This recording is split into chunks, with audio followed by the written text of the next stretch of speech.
আসসালামু আলাইকুম ভিউয়ার্স, আবারও চলে আসলাম আপনাদের মাঝে। আজকে আপনাদের সামনে যে সেটটা সম্পর্কে কথা বলবো, এটা হচ্ছে MM318DL। এটা নিসান এক্সটাইলে ইনস্টল করা আছে এই মুহূর্তে। নিসান এক্সটাইল গাড়িতে এই প্লেয়ারগুলো আসে। এর মডেল নাম্বারটা হচ্ছে MM318DL। দেখেন এখানে মডেল নাম্বারটা দেওয়া আছে MM318DL। তো এটাতে আজকে দেখাবো, এটা ল্যাঙ্গুয়েজটা যেভাবে জাপানিজ থেকে ইংলিশে কনভার্ট করবেন ওই প্রসেসটাই দেখাবো আজকে। তো এটাতে এবিতে ক্লিক করার পরে দেখেন এরকম অপশনটা থাকবে। এখান থেকে ক্লিক করলে ম্যাপটা আসবে, এখানে ক্লিক করলেই সেটআপ অপশনটা আসবে।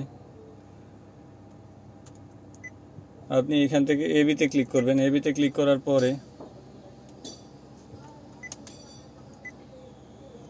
দেখেন এটা হচ্ছে এক্সটাইলের মাল্টিমিডিয়াটা, এটা হচ্ছে এসি প্যানেল, আর এখানে হচ্ছে স্টিয়ারিংটা, এটা হচ্ছে মিটার। তো এটাতে দেখেন এখানে কিছু বাটন দেওয়া আছে। এটা হচ্ছে right button, left button, up button, down button, enter button মাঝখানেরটা, আর এটা হচ্ছে ব্যাক বাটন। এখানে volume plus minus, track change, এটা হচ্ছে মাল্টিমিডিয়াটা কন্ট্রোল করার জন্য এই চারটা, আর এগুলো হচ্ছে মিটার কন্ট্রোল করার জন্য। তো এগুলোতে আপনাকে প্রেস করতে হবে যদি মিটারের ল্যাঙ্গুয়েজটা জাপানিজ থেকে ইংলিশে কনভার্ট করতে হয়। এবিতে ক্লিক করার পরে উপর থেকে ইনফো সেটিংস ক্লিক করবেন। ইনফো সেটিংসে ক্লিক করার পরে এখানে দেখেন ডান পাশে সেটআপ অপশন দেখাচ্ছে, এইটাতে ক্লিক করবেন।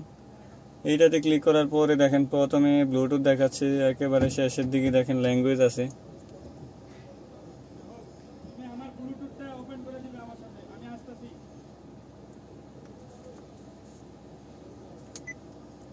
এখানে দেখেন সেটআপ অপশন দেখাচ্ছে, সেটআপ অপশনে ক্লিক করার পরে দেখেন একেবারে নিচের 2 নাম্বারটা ল্যাঙ্গুয়েজ দেখাচ্ছে। আপনি এখান থেকে ল্যাঙ্গুয়েজে ক্লিক করার পরে দেখেন 2টা অপশন দেখাচ্ছে, জাপানিজ অ্যান্ড ইংলিশ। আপনি এখান থেকে ইংলিশে ক্লিক করবেন। ইংলিশে ক্লিক করার পরে সব ইংলিশ হয়ে যাবে। দেখেন কিছুক্ষণ পূর্ব যেগুলো সব জাপানিজ ভাষায় ছিল, ইংলিশ করার পরে সবই আপনাকে ইংলিশে দেখাচ্ছে। ইংলিশ করার পরে আপনি ব্লুটুথটা সহজেই কানেক্ট করতে পারবেন। তো ভিউয়ার্স, আজ এই পর্যন্তই। পরবর্তীতে অন্য কোনো ভিডিওতে দেখা হবে। সে পর্যন্ত সবাই ভালো থাকবেন। আসসালামু আলাইকুম।